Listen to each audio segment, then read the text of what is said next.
কিছুদিন ধরে ভাবতেছি বিকালে একটু বের হব, বৃষ্টির জন্য বের হইতে পারি না। তো আজকে বের হয়ে গেলাম। বের হওয়ার আগ মুহূর্তে কোনো বৃষ্টি ছিল না, হঠাৎ করে দেখেন কি সুন্দর বৃষ্টি চলে আসছে। আর এখানের ওয়েদারটা খুব সুন্দর লাগতেছিল, বৃষ্টির মধ্যে এত সুন্দর একটা লাইটিং করা রেস্টুরেন্ট। এটা হচ্ছে আমার এলাকার চারপাশে, নাম হচ্ছে বাঁশের কেল্লা। তো জায়গাটা অনেক সুন্দর। তো সেখানে আমরা গেলাম ফুচকা চটপটি খাওয়ার জন্য। আমি একটু ঢং করতেছিলাম, বৃষ্টির আগের মুহূর্তের ফুটেজ ছিল এটা। তারপর তো বৃষ্টি নেমেই গেল। তো আমি ভালো জায়গা দেখে লাইটিং দেখে দেখে একটু ভিডিও করতেছিলাম আর কি। মেয়েরা তো একটু ঢং করে, সেই ঢং করতেছিলাম আর কি।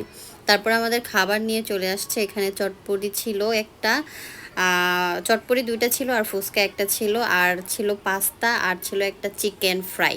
তো এগুলো একটু আসতে লেট হবে। আর শুরুতেই দেখেন আমার ছেলে ট্রাই করতেছে চটপটি, দেখে সে মুখে নিতেছে, মানে খাওয়ার ট্রাই করতেছে। তারপর হচ্ছে আমি খেয়ে দেখব যে এখন চটপটিটা কেমন হয়েছে। আমাদের বাকি খাবার খুলে আসতে লেট হয়েছে, তাই এইটুকুই করেছি ভিডিও।